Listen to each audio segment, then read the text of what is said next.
Bonjour à toutes et à tous, Valentin Franc avec vous. Nous sommes le jeudi 20 décembre 2018. Aujourd'hui, écoutez, il y a plutôt de la version pour risque ce matin. Les marchés asiatiques ont clôturé dans le rouge, dans le sillage de Wall Street. Les indices européens qui devraient ouvrir également en baisse ce matin.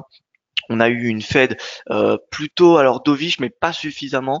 On va voir ça dans un petit instant. Alors, est-ce que vous pouvez me confirmer que l'image et le son fonctionnent correctement, s'il vous plaît? En attendant, je vais saluer la salle de trading. Bonjour Brice, j'espère que vous allez bien. Jonas, Frédéric, j'espère que vous allez bien également. Voilà, son image ok, très bien. Voilà, on me confirme que le son image fonctionne bien.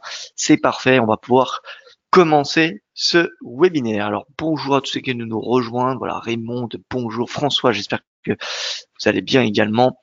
Voilà, alors on va commencer par l'avertissement égal sur le risque. Le trading avec effet de levier en fuite, toujours les gains et les pertes. Un compte risque limité prend un risque de perte du capital investi. L'investissement sur compte titre prend un risque de perte en capital. IG fournit exclusivement un service d'exécution d'ordre. Cette présentation est à titre indicatif et ne saurait être considérée comme un conseil ou une recommandation. Alors, au niveau de l'actualité, comme vous savez, hier, la Fed a dominé le centre des intentions. Alors, on a comme prévu eu une hausse des taux de 25 points de base. C'est la quatrième de cette année, ce qui porte la fourchette des taux de 2,25 à 2,50%.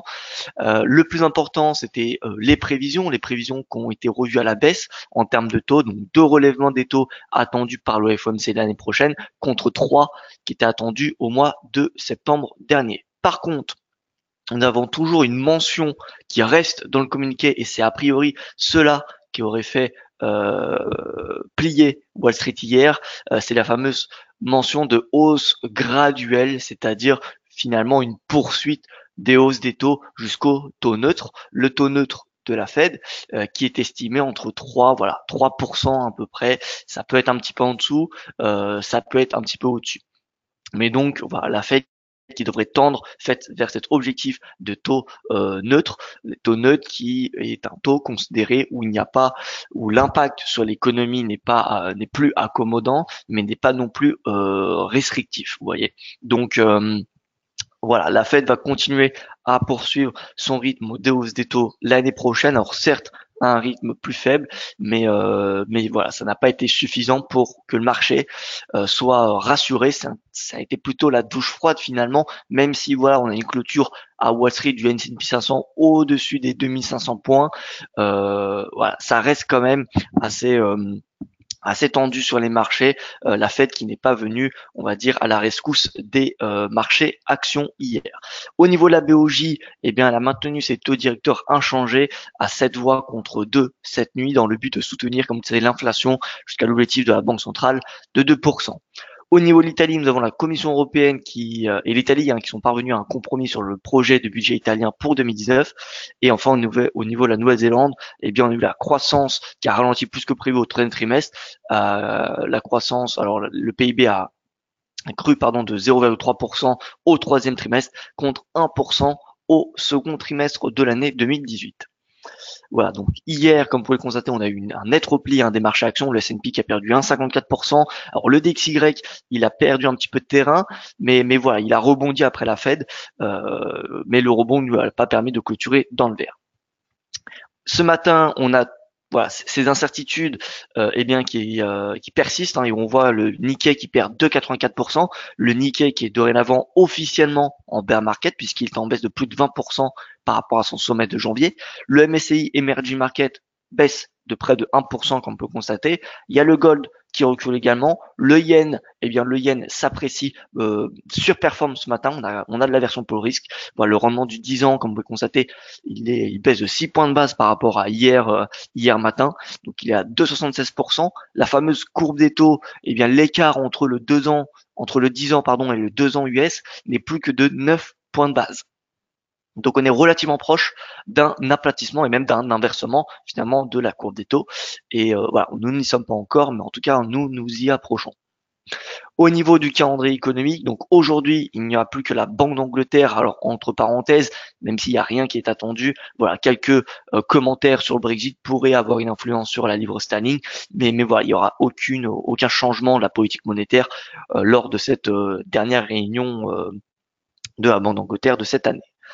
Ouais, sinon, nous aurons quelques chiffres macroéconomiques vers 14h30 aux États-Unis, indice manufacturier de la Fed de Philadelphie et les nouvelles inscriptions aux allocations chômage. Alors, bonjour, voilà, tous ceux qui viennent nous rejoindre. Indice bearish DAX à jusqu'à 10 000. Alors, on va voir ça dans un tout petit instant. Alors, bonjour Vincent. Vincent qui est parmi nous. Alors,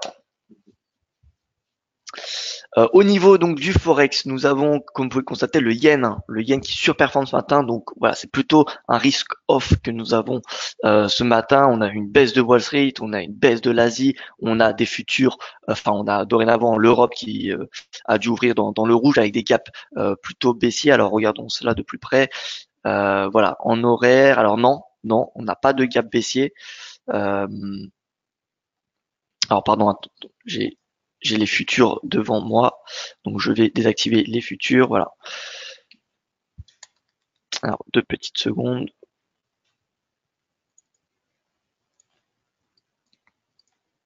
Voilà, donc gap baissier comme on peut le constater ce matin, gap baissier quand même de plus de 50 points. On revient tester les 4700 points, donc plus bas finalement annuel, hein, plus bas depuis maintenant plusieurs mois. Donc, ça va être petit tout doux pour le CAC. Le baromètre réellement, ça va être le S&P 500. Le S&P 500 qui, comme vous pouvez le constater hier, a enfoncé les 2500 points, mais nous n'y avons pas clôturé en dessous. Voilà, si on regarde euh, si on met un seuil à 2500, vous voyez que nous n'avons pas clôture en dessous. Ce qu'on a, ce dernier chandelier, c'est contrat du futur. Donc pour le moment, sur le futur, nous sommes en dessous. Mais on voit que hier, on a testé ce niveau. On est même venu chercher un petit peu en dessous des 2490. Mais finalement, on a clôturé au-dessus. Donc ça, c'est quand même une information. Alors c'est pas positif, c'est pas un signal haussier, mais en tout cas, ça empêche finalement, je dirais, de mettre en place des stratégies short sur le S&P avec vraiment conviction. Pardon, excusez-moi. Vraiment, les 2500 points, c'est la limite à ne pas dépasser, parce que si on passe en dessous des 2500, voilà, là c'est la route, l'autoroute vers 2309 points, qui correspond à l'oblique haussière, qui va chercher tous les points bas depuis 2009. Regardez, si on se met en hebdomadaire, point bas 2009, point bas 2011, point bas 2016, et voilà. Donc on irait, ce serait le premier objectif baissier, ce serait les 2300 et quelques. Si on clôture sous les 2500 points.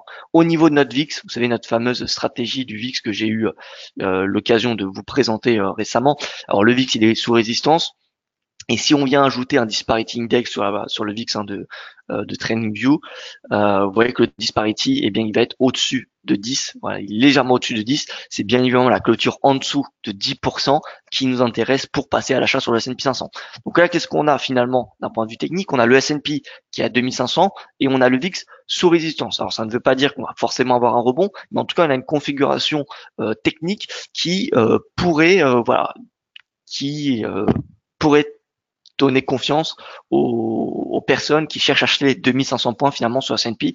Voilà, et d'autant plus que le VIX, le signal, alors faut jamais l'anticiper, hein, le signal de la stratégie que je vous ai présenté, mais à mon avis, le signal se fera soit aujourd'hui, à la fin de la clôture américaine, ou soit demain. Vous voyez donc, on pourrait avoir vraiment une accumulation de derniers signaux haussiers vraiment convaincants pour passer voilà à l'achat sur le S&P 500.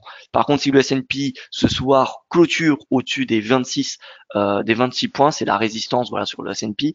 Là, dans ce cas-là, eh bien, ça serait très compromettant pour le S&P 500 puisqu'il s'enfoncera très probablement sous les 2500.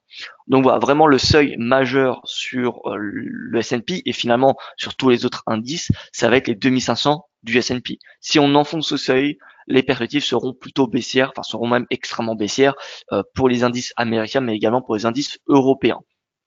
Tant que le S&P sauvegarde les 2500, il y a un potentiel de rebond. Regardez le CAC 40, bien que voilà, on a un nouveau plus bas annuel, on est revenu, vous voyez, au niveau de décembre 2016, vous voyez qu'on est en bas de ce canal.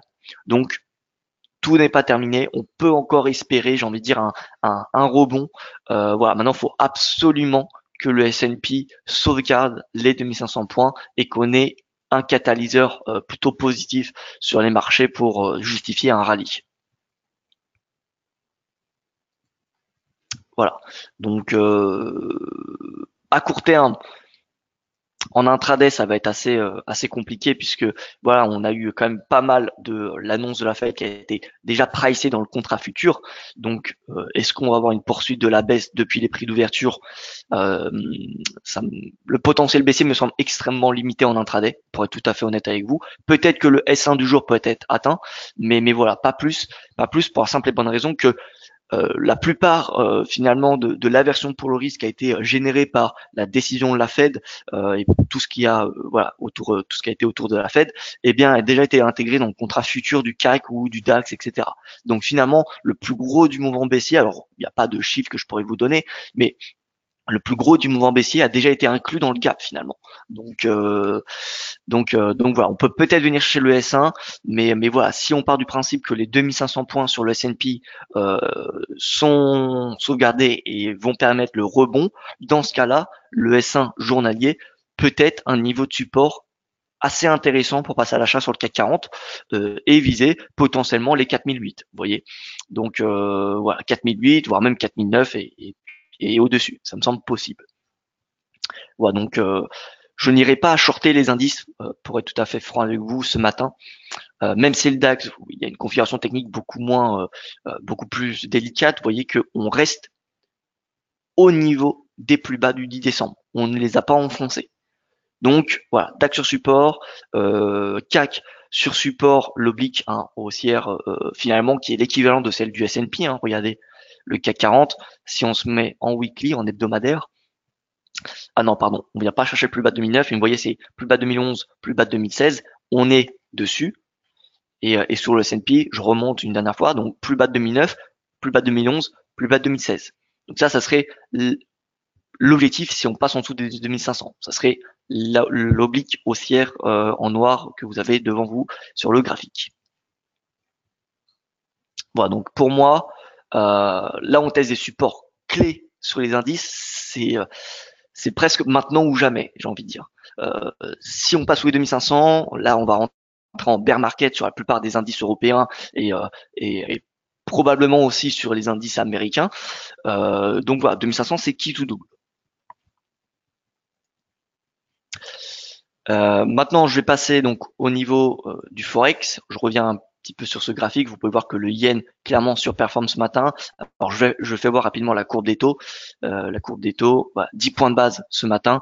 Je rappelle l'aplatissement. La courbe des taux, c'est lorsqu'on est à 0 et en dessous de 0, c'est l'inversement de la courbe des taux. C'est-à-dire que finalement les taux courts ont un rendement plus élevé que les taux longs, ce qui n'est pas normal puisque normalement il y a une prime de risque. Plus on investit, vous voyez, plus on va prêter de l'argent sur du long terme, plus on paye une prime de risque. Et finalement, si les taux longs sont plus chers, enfin emprunter à court terme est plus cher pour les États-Unis qu'emprunter sur du long terme, ça veut dire quoi? Ça veut dire que les investisseurs ont ni plus ni moins plus confiance en l'avenir lointain que l'avenir proche, ce qui est un petit peu, ce qui n'est pas vraiment logique. Vous voyez, il y a plus de risques sur du long terme normalement que sur du court terme. Donc c'est pour ça que la courbe des taux a été dans l'histoire un indicateur assez fiable pour prédire des récessions et finalement des cracks entre guillemets des marchés américains. Bon, donc yen haussier, ça nous permet, voilà, on a vous savez notre yen index équipondéré, qui est toujours vraiment extrêmement bullish. Vous voyez, il est dans un range depuis maintenant le printemps, finalement depuis presque le début de l'année. Et là, du coup, là, comme ce qu'on parlait en début de semaine, la conviction elle reste haussière tant qu'on est tant qu'on est dans ce rebond finalement et tant qu'on n'a pas atteint cette résistance. Donc voilà, perspective toujours haussière sur le yen. Le yen reste une devise intéressante, je pense, à payer sur du court terme. Et voilà, pour moi, on n'a pas de signaux négatifs sur le yen à court terme. Donc tout ce qui est voilà USD yen, regardez, l'USD yen, on repart sous les 112. On est à un plus bas, il me semble, voilà, plus bas depuis le mois d'octobre. L'objectif, le premier objectif, c'est les 111,37, je rappelle. Ensuite, ça va être les 110,37, excusez-moi. Donc 111,37, 110,37, puis 110. Voilà, donc USD yen, c'est baissier, le yen qui est extrêmement recherché, et finalement la paire appétit aversion pour le risque, vous savez, c'est l'AUD yen. L'AUD est généralement souvent payé lorsqu'on a de l'appétit pour le risque, excusez-moi, et souvent vendu souvent baissière, pardon, lorsqu'on a de l'aversion. Donc l'AUD Yen, voilà, c'est clairement une paire qui est un baromètre finalement de la psychologie des investisseurs. Et là, c'est plutôt la version pour risque, l'AUD Yen, retour au plus bas. Retour au plus bas. Par contre, si on a un rebond du S&P et une baisse du VIX, on peut s'attendre à ce que l'AUD Yen rebondisse également. Voilà, donc l'AUD Yen, c'est baissier jusqu'au plus bas annuel vers 78,70. Au niveau de l'eurodoll, alors l'euro arrive à assez bien se maintenir. Finalement, hier n'a pas vraiment connu de baisse, probablement grâce, comment dire, à l'accord sur le budget entre le Bruxelles et le gouvernement italien. Bon, on a eu un important chandelier baissier au moment de la Fed, mais on peut voir qu'on a une correction depuis. Ça y est, ça a retracé. Finalement, l'euro a bien rebondi. Si on a une sortie par le haut de triangle, je rappelle, eh bien, ça sera un signal enfin haussier, puisque vous voyez le triangle, ça fait quand même maintenant depuis plus d'un mois qu'on est dedans. Il n'y a pas grand chose à faire depuis un mois. On a beaucoup finalement de boules et de bear trap. Mais voilà, si on a vraiment une clôture au-dessus, à l'extérieur de ce triangle, ça serait un signal haussier en direction des 1,15, voire même potentiellement des 1,1640. Je rappelle que sur du journalier et même sur du weekly, il me semble, on a une importante divergence haussière. Donc, bien que le triangle symétrique soit normalement, statistiquement plus souvent une figure de continuation qu'une figure de continuation de renversement de tendance, cette divergence pourrait nous indiquer qu'on va avoir finalement plutôt une sortie par le haut qu'une sortie par le bas. En tout cas, voilà, on ne va pas, anticiper le breakout. On attend réellement la clôture à l'extérieur de ce triangle pour réellement passer soit l'achat si on sort par le haut ou soit la vente si on y sort par le bas. Bon, donc l'euro-dollar, je pense qu'en intraday, voilà, on peut aller chercher les plus hauts de la veille, mais vous voyez qu'on y est relativement proche. Les plus hauts de la veille qui correspondent également, vous voyez, au plus haut du 10 décembre, donc vers les 1,1420. Voilà, 1,1445. Ça me semble l'objectif 100% pour la journée. Maintenant, si on a une clôture au-dessus des 1,1455 ce soir, ce serait excellent. 1,1445, oui, ce soir, ce serait excellent pour finalement passer à l'achat sur du moyen long terme, puisqu'on aurait un signal aussi assez convaincant. Bon, le GBP, je le fais rapidement, mais comme vous savez, je ne suis pas très fan du GBP USD ou même des paires en GBP en ce moment. Avec le Brexit, la livre sterling est assez, comment dire, n'est pas réellement anticipable. On peut avoir une hausse de 100 ou une baisse de 100 pips d'un moment à un autre sans être prévenu. Vraiment, ça peut partir dans tous les sens. Donc voilà, GBP USD, en tout cas techniquement, vous voyez qu'on fait le pullback à cette résistance 1,2657 qui était finalement précédemment le plus bas de l'année, le support du 15 août. Donc c'est d'un point de vue technique, vous voyez le breakout, le pullback.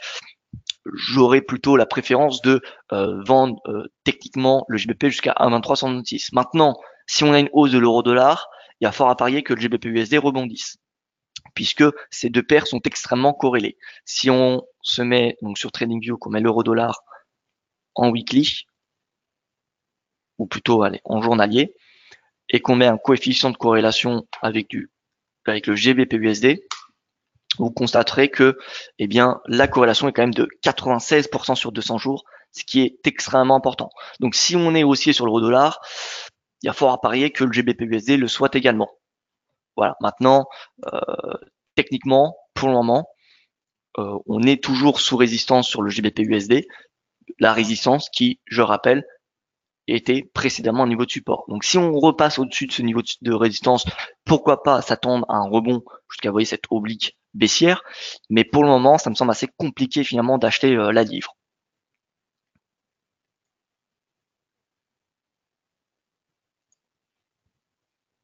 Au niveau de l'USD CAD, alors l'USD CAD poursuit sa hausse, le CAD qui est particulièrement affecté par les cours de pétrole, qui ont à nouveau reculé hier, regardez. Alors on avait eu une tentative de rebond jusqu'à la Fed, et la Fed ensuite a vraiment fait pression sur ce cours de pétrole qui est baissier. L'objectif c'est toujours d'aller chercher les 55 $. Je rappelle, les cours de pétrole, on est en baisse de 40% depuis les sommets de début octobre, ce qui est quand même particulièrement important. Voilà, donc le CAD forcément est sous pression. Regardez le CAD index. CAD index, c'est la même tendance que le pétrole. Vous voyez, d'ailleurs, je vais le superposer. Devant vous. Donc, on va mettre le Brent. On va mettre le contrat futur du Brent. Et vous voyez que le contrat futur du Brent, eh bien, enfin le CAD plutôt est particulièrement corrélé au Brent. Donc voilà, si on a un rebond du Brent, on pourra payer le CAD, mais pour le moment, ce n'est pas le cas. Alors maintenant, par contre, regardez le CAD Index, d'un point de vue technique, le RSI, on a une divergence extrêmement importante. Divergence haussière, voilà, assez importante. Toutefois, on reste sous le seuil des 50. Donc ça, c'est un seuil assez important, les 50 sur le RSI, que je vous invite à afficher sur vos graphiques. Mais voilà, et si ce RSI passe au-dessus de 50, ça serait vraiment un argument technique qui nous permettrait potentiellement de passer à l'achat. Voilà. Mais maintenant, pour le moment, si on met par exemple voilà, une moyenne mobile ou des bandes de Keltner, alors Keltner, voilà. Si on met les bandes de Keltner avec la moyenne mobile à 10 jours, vous constaterez que c'est clairement baissier et pour le moment, on n'a pas vraiment d'indication haussière sur le CAD. Donc il faudra vraiment un rebond des cours de pétrole pour payer le CAD. En attendant le CAD, je pense pas qu'il y ait grand chose à faire. Donc globalement, on achète le dollar aujourd'hui. Je dis on, c'est plutôt les institutionnels. Alors, sans question, c'est vrai que j'ai pas répondu à celle-ci, hein, le plus important en plus. L'XY, est-ce qu'il faut l'acheter? Alors pour moi, la réponse c'est non. Regardez techniquement. Même si on a eu une Fed moins dovish que prévu, ça n'a pas été un facteur qui permet au dollar de surperformer ce matin. Regardez, est-ce que les Européens achètent le dollar ce matin? La réponse c'est non. Le dollar, il sous-performe. Donc, on a eu une douche froide au niveau des marchés actions parce que voilà, on va avoir une liquidité finalement qui va se réduire. Alors moins rapidement que ce que prévoyait la Fed en septembre dernier, pardon, mais quand même plus rapidement que ce qu'auraient voulu les investisseurs. Je rappelle, les taux d'intérêt, c'est lié à la liquidité. Si on a une hausse des taux d'intérêt, on a moins de liquidité et qui dit moins de liquidité dit des marchés qui vont se dégonfler. D'accord? On a des bulles qui se dégonflent. Donc voilà, le fait que la Fed va remonter ses taux l'année prochaine de deux hausses des taux, pardon, c'est quand même un facteur qui va diminuer la liquidité. Donc voilà, mais ça n'a pas eu d'impact finalement particulièrement aussi sur le dollar hier. Alors à part, vous voyez la fameuse mèche horaire, mais ça c'est toujours le cas. Enfin le chandelier de pendant la fête, c'est souvent voilà, on a un mouvement, mais ensuite c'est souvent corrigé. Mais voilà, mais finalement sur le forex, la Fed n'a pas permis une hausse du dollar. D'ailleurs, on le voit très bien sur le DXY. Regardez, le DXY, il est en baisse. Vous voyez, si on se met en une heure, donc là on a eu la Fed et depuis ça corrige. On a même retracé intégralement le chandelier de la veille. Donc voilà, si on a une sortie par le bas, ce qu'on est en train de le faire, mais il ne faut jamais anticiper les breakouts. Hein, c'est vraiment une règle de base en trading. Si on a une clôture en dessous de ce triangle, ce qui reviendrait à une clôture au-dessus du triangle de l'euro-dollar, eh bien, ça sera un signal négatif qui nous permettrait de shorter le dollar vraiment face à la multitude de devises, hein, face à l'euro, je dirais face au GBP, mais bon, voilà, entre parenthèses, face au yen, voilà, face à un tas de devises.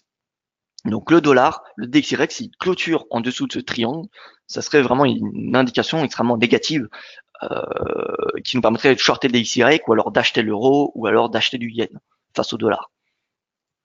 Voilà, donc le dollar, moi personnellement, je suis baissier, enfin, je ne suis pas baissier parce qu'on n'est pas encore sorti de ce triangle, mais voilà, si on a une clôture en dessous, je serai baissier. Au niveau de l'euro UD, alors l'euro UD, écoutez, moi je pense qu'on a voilà, on peut s'attendre à une poursuite du rebond. Pourquoi? Eh bien parce que finalement les risques en zone euro, on va dire, ont été quand même beaucoup pricés par les investisseurs ces derniers mois. Et donc, est-ce que l'euro peut être davantage sous pression qu'actuellement? Alors oui, on peut toujours, hein, on peut toujours avoir une situation pire, mais je pense que le ratio, vous voyez, risque-rendement, je pense qu'il y a beaucoup plus de chances que la situation en zone euro s'améliore plutôt qu'elle se dégrade. Donc, euro UD, un retour au plus haut de l'année, enfin plus haut d'octobre, vous voyez, vers 1,64, me semble concrètement possible. Alors je l'ai raté, hein, c'est dommage, je regarde pas toujours cette paire, je regarde même pas souvent finalement, mais regardez l'euro UD, on avait une divergence. Pour ceux qui l'avaient vu, eh bien écoutez, félicitations. Moi, je n'ai pas regardé cette paire depuis un petit bout de temps, donc voilà, je n'ai pas pu vous la proposer. Mais regardez, il y avait le signal finalement aussi qui avait été donné à ce moment-là, lorsque nous avions le RSI qui avait dépassé sa résistance de momentum, c'était donc le 5 décembre. Et vous voyez, donc c'était possible finalement de rentrer à l'achat à ce moment-là, ou alors lors du signal de la bande de Keltner. Mais vous voyez que ça faisait quand même, si on prenait ce deuxième signal, une hausse déjà de 350 pips. Donc c'est dommage qu'on a raté ce signal. Tant pis, il y en aura d'autres. Hein. Il y en aura d'autres. Vous constaterez que sur la UD, l'euro UD, c'est une observation que j'ai faite, les divergences fonctionnent quand même assez bien. Regardez de votre côté, mais les divergences du RSI 14 périodes, en journalier fonctionnent quand même relativement bien. Donc voilà, je vous invite à faire vos recherches. Et au niveau donc des matières premières, l'or, eh bien l'or qui a toutes ses chances de rebondir. Hein, si l'euro rebondit, alors c'est pas parce que l'euro rebondit que l'or rebondit, que l'or rebondit, mais finalement lorsqu'on a une hausse de l'euro-dollar, c'est-à-dire que le dollar est vendu et donc mécaniquement ça fait remonter le prix de l'or. D'accord. Donc finalement, ce qu'on aime voir, c'est que l'euro-dollar et l'or soient dans le vert tous les deux.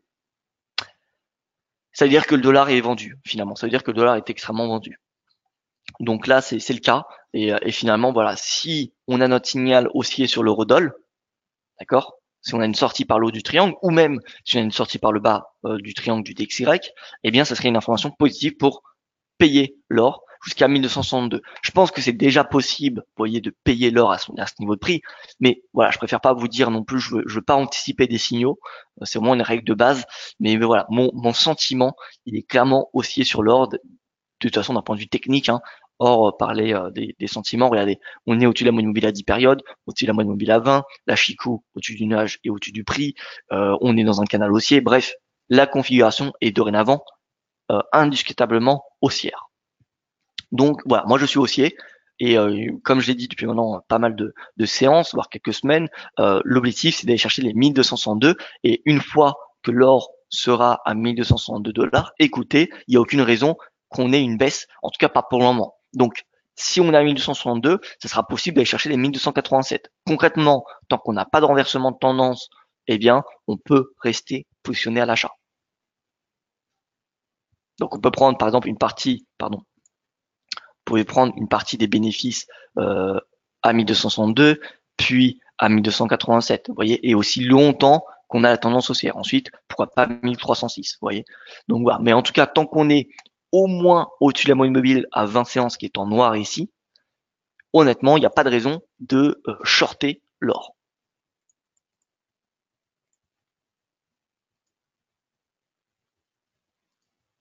Avez-vous un webinaire sur comment trader les divergences? Alors oui, oui, sur YouTube. Hein, il me semble que j'en ai. Alors on en a plein. Vous savez que les divergences, c'est extrêmement, voilà, c'est extrêmement connu. Alors je vais vous faire voir cela. Mais il me semble que j'avais fait un webinaire sur les divergences, ou alors c'est mon collègue Yoav Nizar qui en avait fait. Alors.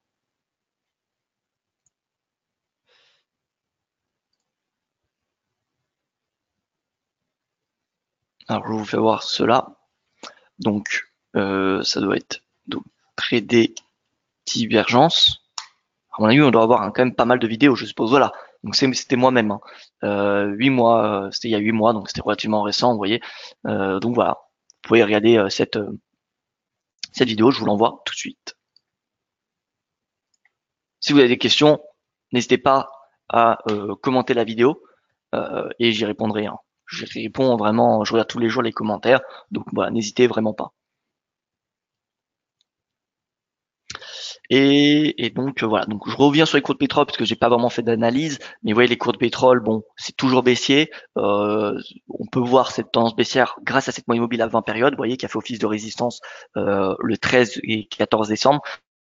Donc voilà, c'est baissier, et tant qu'on est en dessous de cette moyenne mobile, honnêtement, il n'y a pas de raison d'acheter les cours de pétrole. Au contraire, finalement, tout breakout baissier peut être un signal pour shorter jusqu'à des nouveaux niveaux de support. Donc 55, je rappelle, c'est le prochain niveau de support. Alors j'ai vu un titre juste avant de lancer ce webinaire, on a la Banque mondiale, il me semble, qui a revu à la baisse ses prévisions de croissance mondiale de cette année. Alors pour pas vous dire bêtise, c'est une information à confirmer parce que j'ai vu ça vraiment rapidement. Il me semble que c'est 6,2% pour cette année au lieu de 6,5 qui était anticipé précédemment. Donc vous voyez, révision à la baisse des prévisions de croissance, ça veut dire eh bien demande de matières premières en moins, enfin une diminution de la demande, et donc enfin une diminution par rapport aux anciennes prévisions, d'accord. Et donc Cours pétrole en baisse. Voilà, donc 55 $, c'est le prochain niveau de support pour le Brent. Ça peut être un objectif baissier. Pour le brut, là on est à 46,75. Concrètement, c'est 45, puis 42, puis 40. Voilà. En tout cas, tant qu'on est en dessous de la moyenne mobile à 20 séances, il n'y a pas de raison, pour le moment, je dis bien, de payer les cours de pétrole. Et donc voilà, écoutez, pour ce point de marché, je pense qu'on a fait le tour. Alors je vais faire rapidement un petit tour sur la UDNZD, excusez-moi. UDNZD, vous voyez qu'on n'a pas grand mouvement. Voilà, on n'a aucun signal. Et je voulais rapidement faire un tour sur le USD-CNH. L'USD-CNH, ça c'est une information particulièrement importante, puisque vous voyez, on est sorti par le bas, enfin on a cassé cet oblique support depuis début décembre. Rappelez-vous ce qui s'était passé début décembre. On a eu la trêve commerciale signée entre Xi Jinping et Donald Trump. Et donc voilà, on n'a pas de tendance baissière. Et là, on a une oblique qu'on va venir tester. Et si on passe sous cette oblique, ça serait une information très négative pour le dollar. Voilà, donc en résumé, gardons un œil sur les breakouts qui pourraient se faire ce soir au niveau du DXY, au niveau de l'euro-dollar. L'USD Yen, c'est toujours baissier. Finalement, l'USD Yen, pour le moment, c'est la seule paire qui me semble possible. Enfin, pour le moment, oui, c'est la paire en dollars qui me semble possible à shorter. Voilà, donc USD Yen, direction 110. Là, c'est indiscutable, hein, c'est baissier. Vous voyez, RSI, nouveau plus bas depuis voilà, début 2018. Le prix un plus bas depuis mois d'octobre. La Chikou, vous voyez, sous nuage. Bref, c'est baissier. Au niveau des cours de pétrole, c'est baissier. L'or, c'est haussier. Et au niveau des marchés actions, eh bien le S&P, c'est voilà, 2500, ça va être le seuil à surveiller. Si on passe en dessous pendant quelques séances, c'est stratégie baissière jusqu'à 2300. Mais tant qu'on est là, c'est le prix futur, hein, donc oubliez ce chandelier. Vous voyez que la clôture hier, c'était au-dessus des 2500. Tant que la clôture est au-dessus de 2500, je resterai alors pas optimiste, mais je dirais que tout n'est pas terminé pour les marchés actions.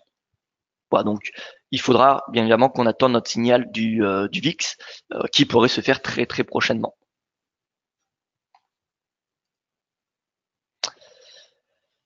Voilà donc pour ce point de marché. Merci bien pour votre attention. Je vous souhaite une excellente journée et je vous dis à demain pour mon dernier point de marché de la semaine.